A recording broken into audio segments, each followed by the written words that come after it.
Hello and नमस्कार दोस्तों, मेरा नाम है अनुभव। आप देख रहे हैं यूनिक ऐप साइट्स एंड आपका बहुत बहुत स्वागत है हमारी एक और नई वीडियो के अंदर। और इस वीडियो में हम प्रोजेक्ट मैनेजमेंट एंड एंटरप्रेन्योरशिप की यूनिट नंबर 5 जिसका नाम है सोशल एंटरप्रेन्योरशिप का फुल एक्सप्लेनेशन देखने वाले हैं। तो चलिए बिना किसी देरी के शुरू करते हैं।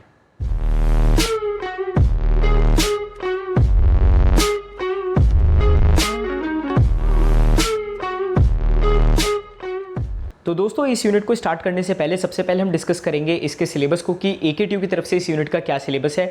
वो जो सिलेबस है वो है आपकी स्क्रीन के ऊपर। और दोस्तों, ये जो सिलेबस है बहुत ज़्यादा इंपॉर्टेंट है क्योंकि एग्जामिनेशन जो है इसी सिलेबस के हिसाब से बनेगा। तो प्लीज़ इससे ज़रूर गो थ्रू एक बार कर लीजिएगा। तो दोस्तों, होप सो जो है आपने इस सिलेबस से जो है गो थ्रू कर लिया होगा। तो इसी के साथ जल्दी से जंप करते हैं कंटेंट्स की तरफ कि कंटेंट्स क्या क्या पढ़ने वाले हैं हम इस यूनिट के अंदर। तो सबसे पहले सोशल सेक्टर के बारे में पढ़ेंगे, फिर हम पढ़ेंगे सोशल एंटरप्रेन्योरशिप के बारे में, सोशल इनोवेशंस, फिर उसके बाद आएगा मार्केटिंग मैनेजमेंट, फिर उसके बाद आएगा रिस्क मैनेजमेंट और लास्ट में हम पढ़ने वाले हैं लीगल फ्रेमवर्क के बारे में। तो चलिए तो जल्दी से जंप करते हैं अपने फर्स्ट टॉपिक के ऊपर जिसका नाम है सोशल सेक्टर। तो सोशल सेक्टर समझने से पहले हमारा समझना ये ज़रूरी कि सोशल होता क्या है। तो अगर मैं आपको सरल शब्दों में समझाऊं तो सोशल का मतलब ये होता है कि एक कम्युनिटी ऑफ पीपल जो एक दूसरे को जानते हैं या नहीं जानते हैं लेकिन एक लोकेलिटी में, एक एरिया में रहते हैं। ठीक है, तो आप उसे सोशल कहते हो। फॉर एग्जाम्पल, एक टाउन हुआ या फिर एक सिटी हुआ, ग्रेटर नोएडा हुआ, नोएडा हुआ, गाजियाबाद हुआ, तो वो एक सेक्टर है, एक सोसाइटी है। ठीक है, एक सोशल सेक्टर है। वो उनके जो प्रॉब्लम्स होंगे वो अलग होंगे और ग्रेटर नोएडा के जो प्रॉब्लम्स होंगे वो अलग होंगे। ठीक है, अब रेफर क्या करता है, सोशल सेक्टर्स के अंदर क्या क्या चीज़ें डील करते हैं, क्या क्या चीज़ें रेफर करती हैं। तो सबसे पहला है एजुकेशन, हेल्थ, सैनिटेशन, न्यूट्रिशन। मतलब कि क्या है, जो भी हमारी लोकेलिटी है या फिर जो भी हमारी सोशल जो एरिया है उसके अंदर क्या क्या चीज़ें एक नेसेसिटी बन जाती है हमारे लिए। सबसे पहला है एजुकेशन। अगर एजुकेशन नहीं होगी तो फिर हमारे लिए जो आगे आने वाली पीढ़ी है उसके लिए बड़ी दिक्कत होंगी। तो एजुकेशन एक बड़ा रोल प्ले करती है हमारी सोसाइटी के अंदर। उसके अलावा हेल्थ बहुत बड़ा रोल प्ले करती है। जैसे कि हमने कोविड के टाइम पे देखा भी था कि अगर बाई चांस एक बंदे को कोविड हो गया है तो वो 10 बंदों को भी इन्फेक्ट कर सकता था, है ना। तो हेल्थ भी एक सोसाइटी के अंदर बहुत बड़ा रोल प्ले करता है। सैनिटेशन, अगर सैनिटेशन अच्छा नहीं होगा तो फिर जो बीमारियां हैं वो हवा में भी फैल सकती हैं या फिर जो मक्खी हैं, मच्छर हैं, उनके थ्रू भी घर घर जाके वो बीमारियां जो हैं फैल सकती हैं। न्यूट्रिशन की बात करें, अगर न्यूट्रिशन नहीं होगा तो आप हेल्थी सोसाइटी में नहीं रहोगे, आप अनहेल्दी सोसाइटी में रहोगे और ऐसा भी हो सकता है कि आपको बहुत ज़्यादा नेगेटिव चीज़ें भी देखने को मिल सकती हैं। ठीक है, चलिए फिर उसके बाद आता है जो सोशल सेक्टर है वो डील किस किस चीज़ से करता है या फिर क्यों हम इसके अंदर क्या क्या एक्टिविटीज़ करते हैं। तो इसके अंदर हम एक्टिविटीज़ ऐसी करते हैं जो सोसाइटी को बेनिफिट करें। जैसे कि कई बार स्कूल बनवाए जाते हैं, हॉस्पिटल्स बनवाए जाते हैं, टॉयलेट्स बनवाए जाते हैं, उसके अलावा जो भंडारे करवाए जाते हैं या फिर लंगर लगते हैं या फिर जो भी न्यूट्रिशन के लिए और भी कई सारी चीज़ें जो गवर्नमेंट हो सकती है, नॉन प्रॉफिट्स हो सकती हैं या फिर पर्सनल जो है लोग करवा सकते हैं, कुछ भी हो सकता है। तो ये जो सारी चीज़ें होती हैं सोसाइटी के लिए एक कॉन्ट्रीब्यूशन होता है। ठीक है, सोसाइटी की तरफ एक कॉन्ट्रीब्यूशन होता है जिससे सोसाइटी को एक बेनिफिट मिले। Also called socio economic sector, और आप इसे सोशो इकोनॉमिक सेक्टर भी कह सकते हो। ठीक है, इसकी दो अप्रोचेज होती हैं। इसको आप अगर आपको अचीव करना है तो इसकी दो अप्रोचेज हैं। सबसे पहला है ह्यूमन रिसोर्स डेवलपमेंट अप्रोच और दूसरी है human development approach. Human resource development approach का मतलब यह है कि ह्यूमन के अंदर जो रिसोर्सेज हैं उनको आप इलेबोरेट करो कि ह्यूमन जो है वो अपने आप में इतना सक्षम बन जाए कि उसे किसी और मतलब वो खुद सोसाइटी के अंदर कॉन्ट्रीब्यूट करे, उसे किसी और की जरूरत ना पड़े कॉन्ट्रीब्यूट करवाने के लिए। ठीक है, फॉर एग्जाम्पल डिफाइंड एज, सबसे पहले देख लेते हैं कि क्या लिखा है। Investment is social sector to enhance quality of human capital which may defined as stock of skills and productive knowledge embodied in people। मतलब कि stock of skills, जितनी ज़्यादा skills होंगी उतना ज़्यादा आप productive knowledge जो है अपने अंदर रखेंगे। अगर बाई चांस मुझे ज़्यादा नॉलेज रहेगी किसी भी टॉपिक के बारे में तो सिंपल सी बात है मैं उस नॉलेज को जो है 10 लोगों में बांटूंगा। उसके अलावा उस नॉलेज को खुद भी इंप्लीमेंट करके हो सकता है कि मैं सोसाइटी के लिए कुछ ना कुछ अच्छा कर सकूँ।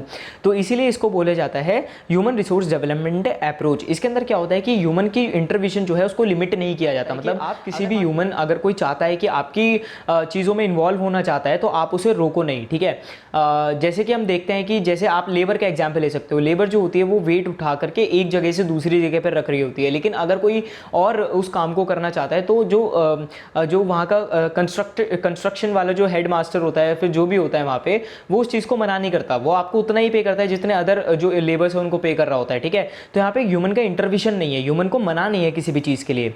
या फिर आइडियाज़ आप देना चाहते हो तो आइडियाज़ के लिए मना नहीं है। जैसे मैं हूँ, मैं आपसे फीडबैक मांगता हूँ तो इसके अंदर मैंने कोई ह्यूमन इंटरवेंशन नहीं रखा हुआ कि खाली 10 लोग ही देना, खाली 20 लोग ही देना।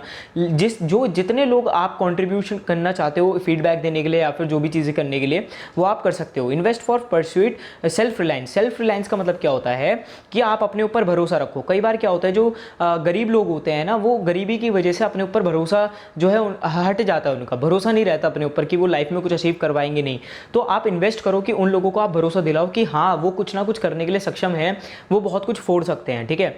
डजंट नीड ऑन और focus on attitudinal and institutional characteristics. मतलब कि आप क्या हो क्या नहीं हो या फिर आपने कितनी पढ़ाई की है, इट डजेंट मैटर्स। बस आपको ह्यूमन रिसोर्स, जो ह्यूमन है उनके अंदर की जो खूबियां हैं उनको बाहर निकालना है और सोसाइटी के लिए कंट्रीब्यूट करना है, ये इसका मेन मोटिव होता है। Human development approach. Human development approach क्या होती है, ये मेनली डिफाइन करी गई है। जो ह्यूमन डेवलपमेंट अप्रोच है, डिफाइन किसने करी है, ये डिफाइन करी है यूनाइटेड नेशन डेवलपमेंट प्रोग्राम में, UNDP ने। और इसका काम क्या है कि एनलार्जिंग पीपल्स चॉइस, जो पीपल को चाहिए, जो पीपल्स की चॉइस है उसको आप और ज़्यादा बढ़ावा दो, ठीक है। कॉन्सेप्ट इंक्लूड, क्या क्या कॉन्सेप्ट है, सबसे पहले एम्पावरमेंट। एम्पावरमेंट का मतलब क्या होता है कि आप खुद में सक्षम हो कुछ ना कुछ करने के लिए। कॉपरेशन मतलब कि संगठन बनाओ, 2-3 लोगों के साथ आप कोलैब करो और काम करो किसी चीज़ को। Equity on basis of capabilities, मतलब कि जैसी आपकी कैपेबिलिटी है, जेंडर के ऊपर नहीं, जाति के ऊपर नहीं, किसी चीज़ के ऊपर नहीं, आपकी कैपेबिलिटीज़ के ऊपर जो है आपको इक्विटी मिलनी चाहिए, पैसा मिलना चाहिए या फिर जो भी बेनिफिट्स है वो मिलने चाहिए, और इक्वल अपॉर्चुनिटी भी मिलनी चाहिए। Sustainability and security. सस्टेनेबिलिटी का मतलब क्या होता है कि लंबा टिकाऊ, जो भी आप ह्यूमन रिसोर्स बनाओ या ह्यूमन डेवलपमेंट करो वो लंबे समय तक रहना चाहिए। ये नहीं है 2 दिन आपने लेबर का काम किया, तीसरे दिन आप किसी और काम में जो है कूद गए, ऐसा नहीं होना चाहिए। सस्टेनेबिलिटी रहनी चाहिए ह्यूमन डेवलपमेंट के अंदर कि ह्यूमन अगर कोई काम कर रहा है तो उसके अंदर एक सस्टेनेबिलिटी हो, लंबे समय तक वो करता रहे, जिससे उसके अंदर वो एक एक्सपर्टीज जो है वो ले सके और सिक्योरिटी भी उसके अंदर पा सके। Occupy centre stage. Occupy centre stage का मतलब क्या होता है कि अगर बाई चांस ये चीज़ चल रही है तो वो ह्यूमन को जो है एक सेंटर स्टेज पे ला करके खड़ी कर देती है। सेंटर स्टेज पे कैसे, कि वो बंदा जो होता है, अगर मान के चलिए कि कोई है आपकी क्लास में है और वो अंडर कॉन्फिडेंट है, वो आपसे ना बोलता है, सबसे पीछे बैठता है, चुपचाप बैठा रहता है, किसी से ना बात ना चीत, और एकदम से वो आए और सबसे हाई हेलो करने लगे, तो आपको थोड़ा सा शॉक तो होगा कि यार ये एकदम से क्या हो गया भाई से। मतलब कि वो पहले अंडर कॉन्फिडेंट था लेकिन अब कॉन्फिडेंट है, हो सकता है ओवर कॉन्फिडेंट हो गया हो, लेकिन वो आ गया ना सेंटर स्टेज पे, सब लोगों का फोकस जो है उसने ले लिया ना, तो इसे ही बोलते हैं सेंटर स्टेज। मीजर्स, और क्या क्या मीजर करता है ये, एजुकेशन हो गया, हेल्थ हो गया, न्यूट्रिशन हो गया, और भी कई सारी चीज़ें कि ये सारी चीज़ें उस टाउन में या फिर उस लोकेलिटी में हैं या नहीं हैं, ठीक है। इसी के बाद आगे बढ़ते हैं, तो आगे आता है हमारा सोशल एंटरप्रेन्योरशिप। सोशल एंटरप्रेन्योरशिप समझने से पहले सबसे पहले हम समझेंगे कि सोशल एंटरप्रेन्योर क्या होता है। सोशल एंटरप्रेन्योर वो होता है जो स्टार्ट करने के लिए, बिजनेस स्टार्ट करने के लिए इंटरेस्टेड होता है, लेकिन वो प्रॉफिट कमाना नहीं चाहता। वो ये चाहता है कि जो भी वो पैसा कमाए वो सोशल वेलफेयर के लिए लगाए, सोसाइटी के लिए लगाए, ठीक है, सोशली गुड हो इसलिए लगा दे वो, ठीक है। तो ऐसे होते हैं सोशल एंटरप्रेन्योर्स। और ये ऐसा नहीं है कि बिजनेस बना दिया और बिजनेस बनाने के बाद जो है प्रॉफिट सारा अपने पास रख रहे हैं, नहीं, जो भी प्रॉफिट कमा रहे हैं वो सोसाइटी के लिए ही कंट्रीब्यूट करते हैं। ऐसा नहीं हो सकता कि कुछ ह्यूमंस के लिए ही कर रहे हैं। सोशल एंटरप्रेन्योर जरूरी नहीं है कि साथ कुछ ह्यूमंस के लिए कर रहे हैं, सब कुछ एनिमल्स के लिए कर रहे हैं। ऐसा भी हो सकता है कि वो इको फ्रेंडली प्रोडक्ट्स बना रहे हो या फिर साफ सफाई पे ज़्यादा ध्यान रख रहे हो। जैसे कि कई बार हमने देखा है कि जो बीचेज होते हैं, जो ओशंस होते हैं, उनकी क्लीनिंग करवाते हैं कुछ एंटरप्रेन्योर्स, ठीक है। तो ऐसा भी हो सकता है।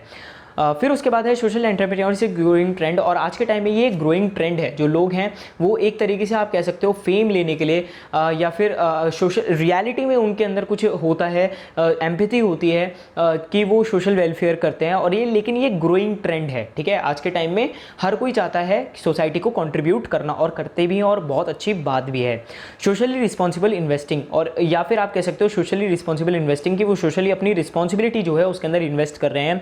या फिर एनवायरमेंटल, अगर बाई चांस आप इको फ्रेंडली प्रोडक्ट्स बना रहे हो, पेड़ लगा रहे हो, पौधे लगा रहे हो, या फिर क्लीनिंग कर रहे हो, प्लास्टिक को रिमूव कर रहे हो, तो एनवायरमेंटल, सोशल एंड गवर्नेंस के अंदर आती है। और ESG इन्वेस्टिंग आप उसे कह सकते हो। सोशल एंटरप्रेन्योर्स जो होते हैं वो 4 टाइप के होते हैं: community, non profit, transformational and global social entrepreneurs. फिर उसके बाद आता है हमारा social entrepreneurs design, think there 6 piece, मतलब कि जो भी डिज़ाइन करते हैं वो अपनी थिंकिंग के अंदर वो 6 पीस के ऊपर करते हैं। कौन से 6 पी हैं? सबसे पहला है पीपल, जो लोग हैं वो ध्यान से चुनते हैं या फिर सबको चुन लेते हैं और सबको साथ लेकर के चलते हैं। प्रॉब्लम, वो प्रॉब्लम फाइंड आउट करते हैं और उसका सॉल्यूशन फिर चलिए प्रॉब्लम तो फाइंड आउट कर लें। सबसे पहले प्रॉब्लम फाइंड आउट करना भी एक बड़ी डील होती है, ठीक है। प्लान करना, प्लान करते हैं कि किस तरीके से हम इस प्रॉब्लम को जो है सॉल्व कर सकते हैं। प्रायोरिटाइज करते हैं, अगर बाई चांस 2 या 2 से ज़्यादा प्रॉब्लम है तो किस तरीके से कौन सी प्रॉब्लम सॉल्व करनी है, सबसे पहले बड़ी करनी है, सबसे पहले छोटी करनी है। प्रोटोटाइप बनाना, अगर बाई चांस किसी प्रॉब्लम को सॉल्व करने के लिए कोई प्रोटोटाइप लगता है, कोई प्रोडक्ट लगता है तो उसका प्रोटोटाइप बनाना आना चाहिए और वो वर्किंग भी होना चाहिए। परस्यू, मतलब कि जो भी आपने अब बनाया है, जो भी प्लान बनाया है उसे आप इम्प्लीमेंट करने का टाइम आ गया है। फिर उसके बाद हम बात करते हैं कम्युनिटी सोशल एंटरप्रेन्योर की, कि क्या होता है। तो ये स्मॉल रीजन के अंदर पाए जाते हैं, स्मॉल रीजन के अंदर काम करते हैं और इनका मेन जो एम होता है वो ये होता है कि जो भी हमारी लोकेलिटी, जो भी हमारा गली है, मोहल्ला है, शहर है या फिर जो हमारा कस्बा है, जो भी है उसको ही बेनिफिट मिल जाए, इतना ही बहुत है। ये जो होती है कम्युनिटी होती है। जैसे कि कई बार क्या होता है कि जो गेट्स लगवाए जाते हैं, ठीक है, सिक्योरिटी के लिए, कई बार गलियों में चोरी हो गई तो जो लोग होते हैं वो कंट्रीब्यूट करते हैं और गेट लगवा लेते हैं, ठीक है। तो ये भी एक तरीके से सोशल एंटरप्रेन्योर, एक बंदा नहीं करवाता, ये आप एक तरीके से कंट्रीब्यूशन कह सकते हो। मान के चलिए कि एक बंदे ने लीड किया कि सबसे ज़्यादा कंट्रीब्यूट मैं कर रहा हूँ, बाकी का आप कर दो, तो ये सोशल एंटरप्रेन्योरशिप के अंदर कह सकते हो आप, ठीक है। Non profit software social entrepreneurship क्या होती है? ये इसका जो गोल होता है वो ज़्यादा बड़ा होता है, ठीक है, और ये सिमिलर टू होता है बिजनेस के लिए, कि इसके अंदर बिजनेस रन कर रहा होता है और वो प्रॉफिटेबल बिजनेस होता है। और लेकिन इसके अंदर क्या होता है कि जो एंटरप्रेन्योर प्रॉफिट कमा रहा है ना, वो सीधा का सीधा सारा का सारा प्रॉफिट जो है या कुछ परसेंटेज जो है प्रॉफिट का, वो सोसाइटी के लिए कॉन्ट्रीब्यूट कर देता है, ठीक है। ट्रांसफॉर्मेशनल सॉफ्टवेयर सोशल एंटरप्रेन्योर्स कौन कौन से होते हैं? वो एंटरप्रेन्योर्स होते हैं जो नॉन प्रॉफिट ऑर्गेनाइजेशन के लिए स्टार्ट करते हैं। अपनी ऑर्गेनाइजेशन जब स्टार्ट हो जाती है, कस्टमर्स आ जाते हैं या फिर जान पहचान बन जाती है, तो उसके बाद शिफ्ट कर देते हैं एंटरप्राइज के अंदर। मतलब कि पहले वो अपना सारा का सारा जो प्रॉफिट होता है, कुछ परसेंटेज जो प्रॉफिट का होता है, वो सोसाइटी के लिए जो है वो कंट्रीब्यूट कर रहे होते हैं। लेकिन जैसे उन्हें फेम, नेम मिलता है या फिर उनकी जो कंपनी हो उसका नाम हो जाता है, तो वो शिफ्ट कर जाते हैं किसमें? एक एंटरप्राइज में, कि सारा का सारा प्रॉफिट जो है अब मेरा होगा, ठीक है। ग्लोबल सोशल एंटरप्रेन्योर्स कौन कौन से होते हैं? ये लिमिटेड नहीं होते हैं, मतलब कि इनका कोई भी बॉर्डर नहीं होता कि खाली इसी कंट्री में डील करेंगे, दूसरी कंट्री में डील नहीं कर सकते। ये पूरे वर्ल्ड के अंदर जो है डील कर सकते हैं। और ये किस किस कॉन्सेप्ट के ऊपर काम करते हैं? Poverty, depression, lack of living और भी कई सारी। फॉर एग्जांपल यहाँ पे मैं लूँगा WHO का। WHO भी एक आप कह सकते हो ग्लोबल संस्था है, एक सोशल ऑर्गेनाइजेशन है आप कह सकते हो, जो कि ध्यान रखती है इन सब चीज़ों का कि हेल्थ कौन सी कंट्री में ज़्यादा बुरी हो रही है। फिर उसके बाद इंडेक्स बनाए जाते हैं, ये सारी चीज़ें। कैरेक्टरिस्टिक्स की बात करते हैं तो सबसे पहला है डीप एम्पैथी। जो भी प्रॉब्लम होनी चाहिए या फिर जो भी सोशल एंटरप्रेन्योर को फील हो वो डीप होना चाहिए, मतलब कि उसके अंदर से आना चाहिए, करने का फोर्स नहीं होना चाहिए। इनोवेशन होना चाहिए। इनोवेशन मतलब कि कोई भी प्रॉब्लम सॉल्व करने के लिए आपको इनोवेशन तो लगेगा ही। अगर इनोवेशन नहीं कर रहे हो तो भैया प्रॉब्लम का सॉल्यूशन तो पहले ही निकल चुका है। सिस्टमैटिक व्यू मतलब कि इस प्रॉब्लम को किस किस तरीके से सॉल्व कर सकते हैं ये। सस्टेनेबल अप्रोच मतलब कि जो अप्रोच होनी चाहिए वो सस्टेनेबल होनी चाहिए, लंबी टिकाऊ होनी चाहिए। ये नहीं है 2 दिन टिकी, 3 दिन टिकी, चौथे दिन हट गई। इन्वॉल्विंग चेंज मेकर्स मतलब कि जो एक चेंज चाहते हैं सोसाइटी में उसको इन्वॉल्व करना होता है। ये नहीं है जो ये चाहते हैं कि लोग बस हमारी वाहवाही करें, ठीक है। एक सोसाइटी में चेंज लाना एक बहुत बड़ी बात होती है। बेनिफिट्स की बात करते हैं तो बेनिफिट्स हमारे पास 8 हैं। सबसे पहला है बेटर कस्टमर रिलेशनशिप। जो कस्टमर के रिलेशनशिप होते हैं वो बेटर होते हैं। इंप्रूव इनसाइट, जो इनसाइट्स होते हैं वो आपको अच्छे मिलेंगे क्योंकि आप बिजनेस कर रहे हो। बिजनेस के अंदर लोगों को क्या चाहिए, कैसे चाहिए, आपको फेम चाहिए, नेम चाहिए, मार्केटिंग चाहिए, क्या चाहिए, उसके भी आपको इनसाइट जो है अच्छे मिल जाते हैं। प्रोडक्टिविटी आपकी बढ़ जाती है। इनोवेशन जो है, आपके स्किल्स जो हैं वो बढ़ जाते हैं। रेपुटेशन तो बढ़ेगी, सिंपल सी बात है, आप कंट्रीब्यूट कर रहे हो सोसाइटी की तरफ। चेंज इन कल्चर, आप एक चेंज लेकर आ सकते हो कल्चर के अंदर। अंडरस्टैंडिंग पब्लिक, आपको पब्लिक की समझ में आती है कि किस तरीके से मैं इस पब्लिक को इन्फ्लुएंस कर सकता हूँ। एम्प्लॉय सेटिस्फैक्शन की, एम्प्लॉय को भी सेटिस्फैक्शन रहता है कि हाँ मैं एक नॉन प्रॉफिट ऑर्गेनाइजेशन के लिए या फिर एक ऐसी ऑर्गेनाइजेशन के लिए काम कर रहा हूँ जो कि उसके लिए काम करती है, सोसाइटी के लिए काम करती है। फॉर एग्जाम्पल टाटा ट्रस्ट ले सकते हो आप, टाटा के एम्प्लॉयज़ को ले सकते हो। रोल की बात करते हैं तो रोल यहाँ पे हमारे 3 हैं। प्रोमोट करना, एनकरेज करना, मेक सोशल चेंज। प्रोमोट किसको करना कि आप सोशल एंटरप्रेन्योर बनो, आप सोसाइटी के लिए कंट्रीब्यूट करो। एनकरेज करना लोगों को कि आप अपने अंदर सेल्फ बिलीफ लाओ, सेल्फ रिलायंस लाओ, ठीक है। एनकरेज करो लोगों को। मेक सोशल चेंज, और जो सोशली जो चेंज लेकर के आना है वो लेके आओ। जैसे कि पहले जाति प्रथा थी, ठीक है, जातियां चलती थी, लेकिन फिर उसके बाद जो है चेंज आया। ये सोशल एंटरप्रेन्योरशिप में नहीं है, लेकिन हाँ मैं एक एग्जाम्पल ले रहा हूँ, ठीक है। अपॉर्चुनिटीज़ की बात करते हैं तो अपॉर्चुनिटीज़ यहाँ पे हमारे पास 5 है। सबसे पहला वेस्ट मैनेजमेंट की, एनवायरमेंटल प्रोटेक्शन कर सकते हैं, क्लीनिंग सर्विसेज की, हमारा जो वर्ल्ड है, जो हमारी साफ़ सफाई रहनी चाहिए वर्ल्ड के अंदर। ग्रीन इंफ्रास्ट्रक्चर मतलब कि आप पेड़ पौधे लगा सकते हो, जो बिल्डिंग्स हैं या फिर जो प्रोडक्ट्स हैं वो आप ऐसे यूज़ कर सकते हो कि जो है एनवायरनमेंट को हार्म ना करे। वाटर मैनेजमेंट मतलब कि क्लीन पानी मिले, जो पीने का पानी है वो साफ़ हो, और जो पानी है बारिश का या फिर जिस भी चीज़ का जो भी पानी है वो सेव हो, ठीक है, ज़्यादा से ज़्यादा सेव हो। रिसाइकलिंग स्पेस मतलब कि जो पुरानी चीज़ें उन्हें हटाओ और नई चीज़ों को बनाओ या फिर मंगाओ, ठीक है। जो अगर आप पुरानी चीज़ों को नहीं बेचोगे तो फिर आप नई चीज़ों को कैसे लगाओगे। या फिर हम कह सकते हैं कि मान के चलिए आपका एक ग्राउंड है, ग्राउंड के अंदर बेकार की चीज़ें पड़ी हुई है, कचरा पड़ा हुआ है, और आपने उसको सेल करके पेड़ पौधे लगा दिए, तो फिर क्या हुआ, एक रिसाइकलिंग हो गया स्पेस का। फिर उसके बाद है process of social entrepreneur. Social entrepreneur के क्या क्या प्रोसेस होते हैं। सबसे पहला है आइडेंटिफाई सोशल प्रॉब्लम, आइडेंटिफाई करो सोशल प्रॉब्लम को, इनोवेट करो सॉल्यूशन को, वैलिडेट करो कि क्या ये सॉल्यूशन काम करेगा नहीं करेगा, डेवलप करो प्लान को, और उसके बाद लॉन्च करो, ग्रो करो, सस्टेन करो, वैल्यू क्रिएशन करो और कैप्चर करो, ठीक है। एग्जाम्पल की बात करते हैं तो यहाँ पे हमारे पास कुछ एग्जाम्पल है, 5 एग्जाम्पल है। उर्वशी साहानी जो कि CEO और फाउंडर हैं शेफ की, ठीक है, SHEF।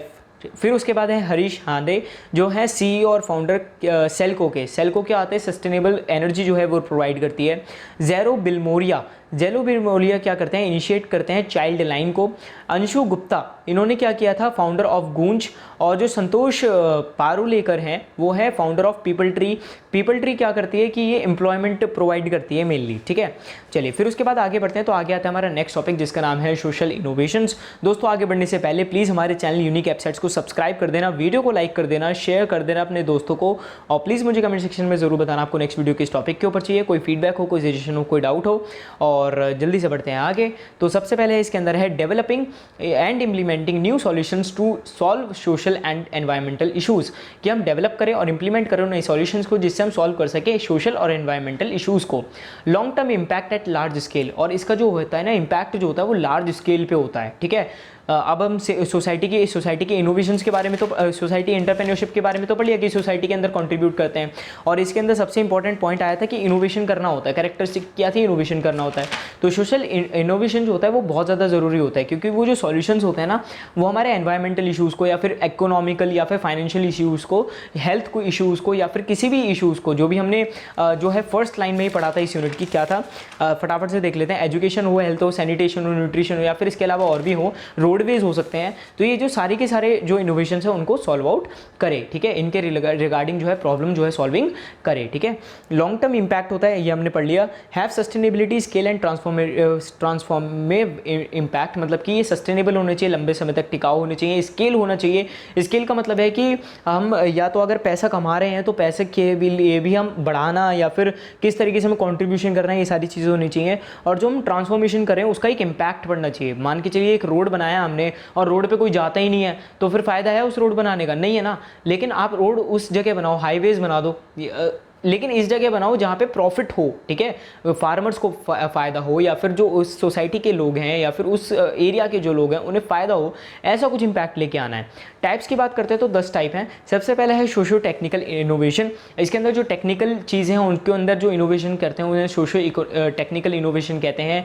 Cultural innovation, analytical innovation, ecological innovation, political innovation, ideological innovation, juridical innovation, ethical innovation, economical innovation, organisational innovation, ठीक है। कल्चरल की बात करते हैं तो हमारे ऑफिस है, ऑफिस के अंदर हमारा एक कल्चर होता है, लेकिन कल्चर बहुत पुराने हो चुके हैं, कुछ नया कल्चर लेके आना है। डेली मान के चलिए वीकेंड पे कुछ ना कुछ ऑर्गेनाइज करना है, इवेंट्स को HR करते हैं, तो उसे आप कल्चरल इनोवेशन कह सकते हो। एनालिटिकल मतलब कि किस तरीके से हम डेटा को और अच्छे से एनालाइज कर सकते हैं। इकोलॉजिकल मतलब कि किस तरीके से हम अपने जो आसपास की जो चीज़ें हैं उनको और ज़्यादा क्लीन रख सकते हैं या फिर सस्टेनेबल रख सकते हैं। पॉलिटिकल मतलब कि मान के चलिए कि कोई पॉलिटिकल पार्टी है या फिर कोई स्ट्रैटेजी बनानी, कंपीट करने के लिए, कंपटीशन लड़ने के लिए एक कंपनी का दूसरी कंपनी से, तो कैसे कर सकते हैं। आइडियोलॉजिकल मतलब कि आइडिया किस तरीके से हम अपने इलेबोरेट कर सकते हैं, किस तरीके से नए आइडियाज़ को एक पाथ दे सकते हैं, एक जगह दे सकते हैं। ज्यूरिडिशियल मतलब कि जैसे कि कंपनीज़ के अंदर भी कुछ रूल्स एंड रेगुलेशंस चलते हैं, तो उसके अंदर क्या हम इनोवेशन लेके आ सकते हैं, कैसे हम और ज़्यादा एक्यूरेट कर सकते हैं। एथिकल मतलब कि किस तरीके से हम सही अप्रोच के ऊपर जा सकते हैं। कई बार ऐसा होता है कि हमें गोल तो पता होता है लेकिन हमें रास्ता नहीं पता होता, तो हम अनएथिकल वे से होके उस रास्ते तक पहुंचते हैं, तो अनएथिकल नहीं होना होना चाहिए, गलत रास्ता नहीं होना चाहिए, एथिकल इनोवेशन होना चाहिए। इकोनॉमिक मतलब कि जो भी हमारी सोसाइटी है, जो भी हमारे आसपास का नेचर है, वो उसके अंदर क्या हम इनोवेशन लेके आ सकते हैं और किस तरीके से हम ऑर्गेनाइजेशन को और ज़्यादा इंप्रूव कर सकते हैं, उसे बोलते हैं organisational innovation. Ultimate aim to improve the welfare and well being of individual and communities. और इसका मेन एम क्या होता है कि इंप्रूव करना वेलफेयर को और वेल बींग को, इंडिविजुअल को या फिर कम्युनिटीज़ को, कि जो हमारी कम्युनिटी या फिर जो इंडिविजुअल्स हैं उनकी जो ज़िंदगी है उसको और ज़्यादा अच्छा बनाया जा सके। कंपोनेंट्स की बात करते हैं तो 4 कंपोनेंट्स हैं। सबसे पहला कोलैबोरेशन। कोलैबोरेशन का मतलब होता है लोगों से मिलना जुलना और उनके साथ में काम करना। आइडिएशन मतलब कि आइडिया क्रिएट करना, किस तरीके से काम करना, ये सारी चीज़ें। इम्प्लीमेंटेशन करना और वैल्यू क्रिएशन करना। पिलर्स की बात करते हैं, हमारे पास 8 पिलर्स हैं। सबसे पहला है पीपल या फिर चैंपियंस। हमें कौन कौन चाहिए? पीपल चाहिए या फिर चैंपियंस चाहिए। अगर चैंपियंस मिल जाए तो सोने पे सुहागा, नहीं तो लोगों से ही टीम बनती है, लोगों को ही आप चैंपियंस बनाओ। प्रोसेस, कौन कौन से प्रोसेस, जो प्रोसेस आप चूज़ करो वो एफिशिएंट होना चाहिए, ऑप्टिमल होना चाहिए, जिससे जो आपके ऑर्गेनाइजेशन है, जो इनोवेशन है, उसको एक फ़ायदा मिले। डाइवर्जेंस नहीं होना चाहिए, ठीक है। फिर उसके बाद है ओपन इनोवेशन। ओपन इनोवेशन मतलब कि ओपन होने चाहिए आप किसी के भी आइडिया को सुनने के लिए, किसी की भी इनोवेशन को सुनने के लिए। द कैरेट, आपको एम के ऊपर जो है नज़र रखी होनी चाहिए, एम जो है उससे नज़र आपकी हटनी नहीं चाहिए। लीडरशिप मतलब कि लेजेंडरी का मतलब क्या है कि आपकी जो लीडरशिप होनी चाहिए वो इतनी ज़्यादा स्ट्रॉन्ग होनी चाहिए कि कोई भी बंदा आपकी बात को टाल ही ना सके। रिस्क एबिलिटी मतलब कि रिस्क झेलने की जो है आपके अंदर क्षमता होनी चाहिए। टेनेसिटी मतलब कि ग्रिप होनी चाहिए, हर एक चीज़ के ऊपर जो है आपकी ग्रिप होनी चाहिए, हर एक चीज़ पे आपकी नज़र होनी चाहिए। सस्टेनेबिलिटी की बात करते हैं तो क्या क्या सस्टेनेबिलिटी होती है? सबसे पहला growth and comfort can't combine. जो ग्रोथ है या फिर कंफर्ट है वो एक साथ कंबाइन नहीं हो सकते हैं, आप एक साथ दोनों को चीज़ों को नहीं कर सकते हैं। आप एक एरिया को पकड़ो और उसके ऊपर स्टिक हो जाओ। ये नहीं है कि बार बार धीरे धीरे आप पहले ग्राफिक डिजाइनिंग कर रहे थे, अब वीडियो एडिटिंग पे कूद गए, फिर उसके बाद वेब डेवलपमेंट पे कूद गए, ऐसा नहीं है। सब एक चीज़ पकड़ो और उसके ऊपर जो है आप स्टिक हो जाओ, उसी चीज़ के अंदर एक्सपर्टीज़ ले लो। फिर है start with big idea and scale it down. मतलब कि एक बड़े आइडिया से जो है स्टार्ट करो और उसका स्केल बनाओ कि किस तरीके से हम और ज़्यादा ऊपर पहुंच सकते हैं। Don't distract from business purpose से डिस्ट्रैक्ट नहीं होना है। री इन्वेंट करो और उससे डरो मत, ठीक है। फिर उसके बाद हमारा नेक्स्ट टॉपिक आता है जिसका नाम है मार्केटिंग मैनेजमेंट। मार्केटिंग मैनेजमेंट के अंदर क्या होता है कि कुछ टूल्स या फिर स्ट्रैटेजी होती हैं जिससे हम पता कर सकें कि जो मार्केट है उसके अंदर क्या चल रहा है, कैसे चल रहा है और क्या क्या हम चीज़ें इंक्लूड कर सकते हैं, किस तरीके से अपने बिजनेस को और ज़्यादा फायदेमंद पहुंचा सकते हैं। तो दोस्तों यहाँ तक ना सोशल जो भी काम था वो यहाँ पे खत्म होता है। सोसाइटी का जो भी काम था वो मार्केटिंग से ऊपर था। आप सोसाइटी की बातें हम नहीं करेंगे, अब यहाँ पे हम बात करने वाले हैं बिजनेस की, ठीक है, पैसों की बात करने वाले हैं। तो चलिए बात करते हैं आगे। इन्वॉल्व पास्ट मार्केटिंग कैंपेन्स, ये इन्वॉल्व करता है पास्ट मार्केटिंग कैंपेन्स की, जो मार्केटिंग कैंपेन्स आपने पुराने चलाए होंगे। उसके अलावा कस्टमर आउटरीच एफर्ट्स की, कस्टमर ने आप तक पहुंचने के लिए क्या क्या एफर्ट्स लगाए। यूजिंग कस्टमर फीडबैक, आप कस्टमर के फीडबैक को और जो ट्रेंड्स चल रहे होते हैं उनको यूज़ करने के बाद एक मार्केटिंग स्ट्रैटेजी बनाते हो। और जो मार्केटिंग स्ट्रैटेजी होती है वो एक आर्ट होती है और साइंस होती है चूज़ करने के लिए कि कौन सी मार्केट के अंदर हम किस तरीके से घुस सकते हैं, किस तरीके से हम उस मार्केट के अंदर अपनी वैल्यू को बचा सकते हैं, बना सकते हैं, ग्रो कर सकते हैं कस्टमर से, क्रिएट कर सकते हैं, डिलीवर कर सकते हैं और कम्युनिकेट कर सकते हैं कस्टमर से, ठीक है। स्टेप्स और प्रोसेस की बात करें तो यहाँ पे हमारे पास 5 प्रोसेसेस या फिर स्टेप्स हैं। सबसे पहले है मार्केट का एनालिसिस करो कि मार्केट के अंदर क्या क्या चीज़ें चल रही हैं, क्या हमारा इस चीज़ में इन्वॉल्व होना ठीक रहेगा या फिर नहीं रहेगा। मार्केटिंग गोल्स, क्या हम मार्केटिंग से क्या पाना चाहते हैं, हम लोगों के अंदर एक परसेप्शन अपने प्रोडक्ट के बारे में बनाना चाहते हैं पॉजिटिव, या फिर दूसरे के प्रोडक्ट के बारे में बनाना चाहते हैं नेगेटिव, ठीक है। मार्केटिंग स्ट्रैटेजी, कि हमारी मार्केटिंग स्ट्रैटेजी क्या होगी, क्या हम एडवर्टीजमेंट्स चलाएंगे, वीडियो एड्स चलाएंगे, स्लाइड शो चलाएंगे, कॉरिजल्स चलाएंगे या क्या चलाएंगे। मार्केटिंग मिक्स, मतलब या फिर 2-3 स्ट्रैटेजीज जो है उनका मिक्स करके हम मार्केटिंग करेंगे। मार्केटिंग मॉनिटरिंग, अब हम मॉनिटरिंग करेंगे मार्केटिंग की कि हमें कितना फ़ायदा हुआ, कितना नुकसान हुआ, कितने लोग एंगेज हुआ, कितना बाउंस रेट था, पीपीसी क्या था, पे पर आपको याद होगा पीपीसी, पे पर क्लिक, ठीक है, या फिर जो भी है हमारा सीटीआर जो है क्लिक थ्रू रेट कितना है, ये सारी चीज़ें हम मॉनिटर करते हैं। फिर उसके बाद इसके अंदर भी 7 P's हैं। तो सबसे पहला है प्रोडक्ट, कि आपका जो प्रोडक्ट होना चाहिए वो स्ट्रॉन्ग होना चाहिए, जो लोग जो है खरीदें। दूसरा है प्राइसिंग, प्राइसिंग का मतलब क्या है कि जो लोग हैं वो सस्ता होना चाहिए या फिर ऐसा होना चाहिए कि लोग जो है तुरंत देखते के साथ ही खरीद लें। अगर बाई चांस आपको 5,000 की टी शर्ट अगर 500 में मिल रही हो तो लोग जो है जल्दी खरीद लेते हैं। तो प्राइसिंग जो होती है वो एक्यूरेट होनी चाहिए, रिलायबल होनी चाहिए कि लोग उसको खरीद लें। प्रमोशंस होने चाहिए। प्रमोशंस का मतलब ये है कि जो लोग हैं उनको आपके ब्रांड अवेयरनेस होनी चाहिए। फिजिकल एविडेंस का यहाँ पे मतलब है कि एनालिटिक्स होने चाहिए आपके पास, कि अगर आपको कोई डिसीजन लेना है तो on the basis of analytics लोगे, ना कि on the basis of feelings. People, जो लोग हैं उनके बारे में आपको पता होना चाहिए, कस्टमर्स कौन होने हैं, प्रोडक्ट्स कौन, वो डिलीवरी वाले कौन होने हैं, या फिर आपके डिस्ट्रीब्यूटर्स कौन है, इन सब लोगों के बारे में आपको पता होना चाहिए। प्रोसेसेस, कौन कौन से प्रोसेसेस को आप यूज़ करने वाले हो, और प्लेस, कौन कौन सी जगह पे आपका प्रोडक्ट जो है अवेलेबल होगा या फिर बिकेगा। फीचर्स की बात करते हैं तो यहाँ पे 8 फीचर्स है। सबसे पहला है कस्टमर का फोकस, आपको जीतना है। दूसरा है कस्टमर का सेटिस्फैक्शन, कि कस्टमर को सेटिस्फैक्शन हो। ऑब्जेक्टिव ओरिएंटेड, कि आपका एक ऑब्जेक्ट हो और आप उसी के ऊपर टिके हुए हो कि अगर मुझे सेल्स बढ़ानी है तो सेल्स ही बढ़ानी है, ये नहीं है कि ब्रांड की अवेयरनेस बढ़ानी है, ठीक है। Marketing is art and science, जो मार्केटिंग है वो एक स्किल नहीं है, एक आर्ट है और एक साइंस है। रेगुलर एक्टिविटी, इसके ऊपर आपको रेगुलर एक्टिविटी करनी पड़ेगी, मार्केटिंग एक दिन का काम नहीं है। एक्सचेंज प्रोसेस का मतलब है कि आप अगर अपना टाइम दोगे तो वो आपको एक रिलायबिलिटी देगी, एक वो प्रॉफिट देगी, ठीक है। तो एक एक्सचेंज प्रोसेस है। मार्केटिंग एनवायरनमेंट, एक मार्केटिंग का एनवायरनमेंट बना होता है। उसके अलावा मार्केटिंग मिक्स, मतलब कि मार्केटिंग के अंदर आपको जो भी स्ट्रैटेजीज लगानी है आप उन सब स्ट्रैटेजीज को लगा करके काम कीजिए दोस्तों। फिर उसके बाद हमारा नेक्स्ट टॉपिक आता है जिसका नाम है रिस्क मैनेजमेंट। और दोस्तों आगे बढ़ने से पहले प्लीज़ होप सो आपने अब तक सब्सक्राइब तो कर दिया होगा चैनल को, और जो हमारा बेल आइकन है ना, सब्सक्राइब बटन के बराबर में बेल आइकन है, उसे भी ज़रूर दबा देना। And you can follow us on social media platforms also. तो चलिए आगे बढ़ते हैं। तो आगे आता है हमारा रिस्क मैनेजमेंट, और रिस्क मैनेजमेंट भी एक आर्ट और साइंस है, रीजनिंग करने की, एक रीज़न देने की कि ये जो गलत काम हुआ ये कैसे हुआ, क्यों हुआ, और किस तरीके से हम इसे डिक्रीज़ कर सकते हैं। फॉर एग्जांपल कोई मशीन ख़राब हो गई, क्यों ख़राब हो गई, कैसे ख़राब हो गई, कुछ अटक गया था क्या, और किस तरीके से हम उस रिस्क को या फिर उसको ठीक कर सकते हैं। तो उसको आप रिस्क मैनेजमेंट कह सकते हो। It is procedure of activity methods and tools for controlling this risk, और इसके अंदर कुछ ना कुछ मेथड्स होते हैं या फिर टूल्स होते हैं जिससे आप कंट्रोल कर सकते हो उन रिस्क को। और जो एंटरप्रेन्योरल रिस्क मैनेजमेंट है, ERM है, वो एक वाइड ग्रुप ऑफ स्ट्रैटेजीज़ है। ये लॉन्च किया गया था रिस्क मैनेजमेंट के लिए ही, और ये एक वाइड ग्रुप है स्ट्रैटेजीज़ का जिसके अंदर रिकॉग्निशन होता है। रिकॉग्निशन मतलब पहचानना कि ये रिस्क है भैया, मतलब आपको तो पता नहीं चल रहा, देखने से ये रिस्क है, लेकिन इस ERM की मदद से आपको पता चल जाएगा कि ये रिस्क है और किस तरीके से आप इस रिस्क को कम कर सकते हो, ये भी आपको पता चल जाएगा, या फिर आप डील कर सकते हो इजीली। ऑर्गेनाइजेशनल फंड हो सकता है इसके अंदर, रिस्क के अंदर फंक्शनिंग हो सकती है, या फिर ऑब्जेक्टिव हो सकता है। रिस्क है ये तीन टाइप के आप रिस्क कह सकते हो, ठीक है। All risk have 2 portions, her risk के 2 पोर्शन होते हैं। सबसे पहला होता है प्रोस्पेक्ट ऑफ इंसिडेंट।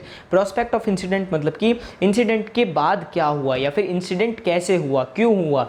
दूसरा है पोटेंशियल आउटकम ऑफ सीरियसनेस, मतलब कि जो भी आउटकम अब आया है उसकी सीरियसनेस क्या है। तो ये है हमारे कुछ 2 पोर्शंस। फिर उसके बाद है की एलिमेंट्स। क्या क्या की एलिमेंट्स होते हैं? 4 की एलिमेंट्स होते हैं। सबसे पहला है problem, idea, experiment, solution. Problem पता होनी चाहिए, फिर उसके बाद एक आइडिया होना चाहिए कि किस तरीके से हम इसको सॉल्व कर सकते हैं।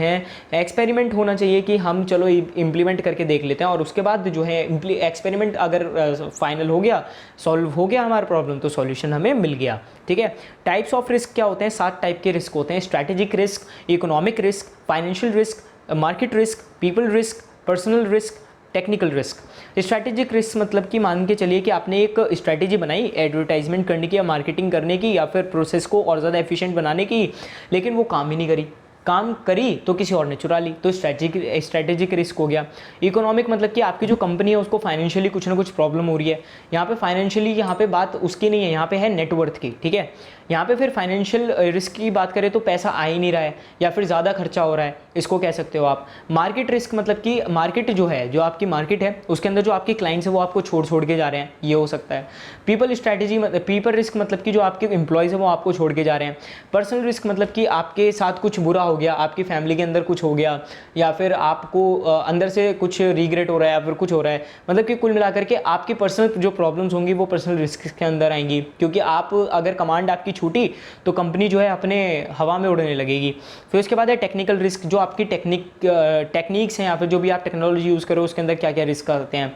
बेनिफिट्स की बात करते हैं तो यहाँ पे हमारे पास 3 बेनिफिट्स है। सबसे पहला है job opportunities, innovation, improving productivity. Job opportunities create करना, इनोवेट करना और इंप्रूव करना प्रोडक्टिविटी को। मैनेज रिस्क, किस तरीके से हम मैनेज कर सकते हैं रिस्क, तो यहाँ पे हमारे पास 7 टाइप्स हैं, 7 तरीके से कर सकते हैं।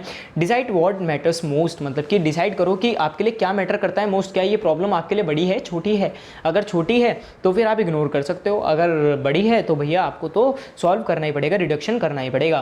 कंसल्ट करो स्टेक होल्डर से, अगर बाई चांस आपको कोई रिस्क लग रहा है तो जो स्टेक होल्डर्स हैं उनसे एक बार डिस्कस करो। क्यों डिस्कस करो, क्योंकि हो सकता है कि वो 10-15 कंपनीज में जो है इन्वेस्ट करके बैठे हो और उन्हें बताओ कि इस प्रॉब्लम से कैसे डील कर रहे हैं, तो वो आपको सॉल्यूशन जो है डायरेक्टली बता देंगे।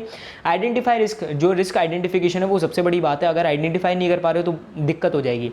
एनालाइज करो रिस्क को कि कितना बड़ा रिस्क है, ज़्यादा है, छोटा है, बड़ा है, कैसा है, ठीक है। इवैल्यूएट करो रिस्क को, इवेल्युएट मतलब कि क्या क्या आउटकम्स हो सकते हैं। मेक सॉल्यूशन, और उसके सॉल्यूशन बनाओ। इंप्लीमेंट करो और रिड्यूस कर दो रिस्क को, सिंपल। स्ट्रैटेजीज़ की बात करते हैं, हमारे पास 5 स्ट्रैटेजीज़ हैं। सबसे पहला है रिस्क अवॉइडेंस, अवॉइड कर दो। रिस्क एक्सेप्टेंस, कि मान लो हाँ यार रिस्क है और किस तरीके से डील करना है ये। रिस्क ट्रांसफ़र कर दो कि किसी और बंदे के ऊपर आपने डाल दिया कि भैया तू देख अभी इस रिस्क को। रिस्क रिडक्शन, कि आप खुद ही लग गए कि इस रिस्क को जो है कम करना है। रिस्क रिटेंशन, मतलब कि रिस्क जो है वो कैसे आया, क्यों आया, ये सारी चीज़ें आप पता करते हो। फिर उसके बाद हमारा लास्ट टॉपिक आता है जिसका नाम है लीगल फ्रेमवर्क। और लीगल फ्रेमवर्क जो है ये हमें हेल्प आउट करता है किसी भी ऑर्गेनाइजेशन को एथिकली रन करने के लिए, कि वो कुछ और गलत ना करे, किसी की स्ट्रैटेजीज़ को न चुराए, किसी के आइडिया को न चुराए, कॉपीराइट लगा देंगे, पेटेंट होता है इसके अंदर। ये सारी चीज़ें जो आती हैं वो लीगल फ्रेमवर्क के अंदर ही आती हैं। इसके अंदर कुछ ऑब्लिगेशंस होते हैं, प्रिंसिपल होते हैं जो कि इम्पोज करे जाते हैं गवर्नमेंट के द्वारा, जिससे वो सिक्योर कर सके वेलफेयर को और प्रोवाइड करें जस्टिस को। मान के चलो कि आपका एक आइडिया था और आइडिया किसी ने चुरा लिया। अब आइडिया तो चुरा लिया भैया, अब आइडिया चुराने के बाद उसने काम भी कर लिया, प्रॉफिट बना रहा है, अब आपको पता चला 1-2 महीने बाद, तो आप उसके ऊपर केस कर सकते हो एंड आप जीतोगे भी बिल्कुल से, ठीक है। तो ये होता है लीगल फ्रेमवर्क। फिर उसके बाद है ensure you are not operating illegally, और ये एंश्योर करने के लिए होता है कि कोई कंपनी जो है इलीगली तो डील नहीं कर रही है, इलीगली जो है पैसा का तो नहीं कमा रही है, फिर इलीगली जो है हायरिंग नहीं कर रही है, फायरिंग नहीं कर रही है, जो भी चीज़ें हैं। डॉक्यूमेंट इंक्लूड कंट्रीज कॉन्स्टिट्यूशन, और किसी भी कंट्री के जो मतलब जो कंपनी होती है जब वो स्टार्ट होती है तो उसे कॉम्प्लायंस जो कंट्री के ऑर्गेनाइजेशंस होते हैं या फिर गवर्नमेंट होती है उसके साथ साइन करना होता है कि वो लीगली काम करेंगे।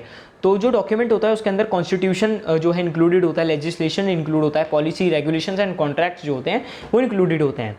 नेसेसिटीज़ ऑफ बिजनेस, क्या क्या नेसेसिटीज़ हैं, तो सबसे पहला है पाँच नेसेसिटीज़ है। सबसे पहला मेंटेन ऑर्डर, जो आपके जो ऑर्डर दिए गए हैं आपको उस कंट्री के लेजिस्लेशन से, कॉन्स्टिट्यूशन से, वो आपको मानने चाहिए। रिजॉल्व करने चाहिए डिस्प्यूट्स को, अगर आपकी कंपनी के ऊपर कोई केस लग गया है, कोई डिस्प्यूट है तो उसे आप क्लियर करो, उसे आप रिजॉल्व करो। इस्टेब्लिश जनरली एक्सेप्टेड स्टैंडर्ड्स, जो भी स्टैंडर्ड्स है, जैसे इंडिया के अंदर ISO ISI मार्क होता है, ठीक है, तो उन्हें स्टैंडर्ड्स को आप एक्सेप्ट करो। Protect rights and liberties, protect rights and liberties का मतलब क्या है कि जो भी राइट्स एंड लिबर्टीज़ हैं उन्हें आप प्रोटेक्ट करो, जैसे राइट टू स्पीच हुआ, ठीक है, ये वाली चीज़ एग्जाम्पल है। Protect relation to other business, government authorities and consumer, जो रिलेशन है आपके उन्हें आप प्रोटेक्ट करो, चाहे किसी भी बिजनेस से हो। ये नहीं है कि 2 कंपनीज के बीच में लड़ाई हो रही है, ठीक है, दोनों CEO जो है गुद गए, ऐसा नहीं होना चाहिए। गवर्नमेंट अथॉरिटीज़ के साथ भी आपके रिलेशंस अच्छे होने चाहिए और कस्टमर के साथ भी रिलेशंस अच्छे होने चाहिए। फिर उसके बाद हमारा आता है लीगल स्ट्रक्चर। तो लीगल स्ट्रक्चर के अंदर 3 चीज़ें होती हैं। सबसे पहला होता है नॉन प्रॉफिट, जिसे आप ट्रस्ट भी कहते हो, for example Teach For India, या फिर आप टाटा ट्रस्ट कह सकते हो, विप्रो ट्रस्ट कह सकते हो, ठीक है। फॉर प्रॉफिट का मतलब क्या है कि इनका मेन गोल ये होता है कि पैसा कमाना है, ग्रोथ करनी है और प्रॉफिट कमाना है। फॉर एग्जांपल विप्रो, HCL, या जो भी आप कंपनी ले सकते हो, कोई सी भी कंपनी ले सकते हो, ठीक है। हाइब्रिड के अंदर क्या होता है कि सबसे पहले वो स्टार्ट करते हैं नॉन प्रॉफिट या फिर एक प्रॉफिट ऑर्गेनाइजेशन से, और उसके बाद जस्ट अपोजिट कर देते हैं। मान के चलो एक कंपनी स्टार्ट करी नॉन प्रॉफिट ऑर्गेनाइजेशन की, लेकिन कुछ टाइम बाद मैंने लॉन्च कर दी प्रॉफिट ऑर्गेनाइजेशन, ठीक है। मान के चलिए अभी मैंने प्रॉफिट ऑर्गेनाइजेशन लॉन्च करी, लेकिन कुछ महीने बाद मेरे पता नहीं दिमाग में क्या आया और मैंने नॉन प्रॉफिट ऑर्गेनाइजेशन लॉन्च कर दी, ठीक है। तो ऐसा हो सकता है। फॉर एग्जाम्पल फ्रैक्चुअल फाउंडेशन, ठीक है, फ्रैक्टल फाउंडेशन, सॉरी। तो दोस्तों ये था हमारा यूनिट नंबर 5 का फुल एक्सप्लेनेशन। और इसी के साथ मेरे पास कुछ सजेशन है आपके लिए कि आप जो 2 मार्क वाले क्वेश्चन है उन्हें आप ज़रूर कर लेना, प्रीवियस ईयर क्वेश्चन पेपर्स को भी ज़रूर पढ़ लेना, और बाकी all the best for your examinations. अच्छे से करके आना, क्लियर लिख के आना, और जितना ज़्यादा लिख के आ सकते हो उतना ज़्यादा लिख के आना। जितने भी पॉइंट्स है सबको इलेबोरेट कर देना, जितना ज़्यादा इलेबोरेट कर सकते हो। और दोस्तों मार्जिन ज़रूर खींच देना, जैसे ये शीट है, शीट के इधर मार्जिन आप ज़रूर खींच देना। इससे जो क्लियरिटी है वो इंक्रीज़ हो जाती है और क्रेडिबिलिटी भी जो है वो बढ़ जाती है। क्लियर लिख के आना, हर एक क्वेश्चन को नए पेज के ऊपर स्टार्ट करना, बहुत ज़्यादा बेनिफिट मिलता है। छोटी छोटी डिटेल्स हैं, हर क्वेश्चन के बाद जो है लाइन खींच देना। जैसे मैंने यहाँ पे प्रेजेंटेशन के लिए करी है, ये जो प्रेजेंटेशन है उसको एनहेंस कर देती है। जैसे सोशल सेक्टर के बाद मैंने यहाँ पे मेरी खत्म हो रही है लाइन, तो फिर यहाँ पे मैंने लाइन खींच दी है, ठीक है। यहाँ पे मेरा एक टॉपिक खत्म होता है, फॉर एग्जाम्पल मैं आपको दिखाता हूँ। फॉर एग्जाम्पल मेरा यहाँ पे एक टॉपिक खत्म हो, तो उसके बाद मैंने 2 लाइन छोड़ी और यहाँ पे एक लाइन खींच दी, सो दैट एग्जामिनर जो है उसको ईज पड़े कि समझने में कि हाँ यहाँ पे एक टॉपिक खत्म हो रहा है, यहाँ पे नेक्स्ट क्वेश्चन स्टार्ट हो रहा है, तो उसको दिक्कत भी नहीं आएगी और आपको अच्छे मार्क्स मिलेंगे। तो दोस्तों इसी के साथ हम एंड अप करते हैं इस यूनिट को, इस सीरीज़ को। और दोस्तों होप सो आपको बहुत ज़्यादा हेल्पफुल लगी होगी ये, तो प्लीज़ इसी बात पर वीडियो को लाइक कर दो, शेयर कर दो अपने दोस्तों को। प्लीज़ मुझे कमेंट सेक्शन में ज़रूर बताना इस सीरीज़ का जो है आपका फीडबैक और कोई सजेशन हो, और प्लीज़ बेल आइकन को ज़रूर दबा देना। You can join our Telegram channel also, and you can follow us on Instagram, LinkedIn and other social media platforms also. तो हम मिलते हैं नेक्स्ट वीडियो में, जब तक के लिए जय हिंद जय Bharat. Thanks for watching unique app sites.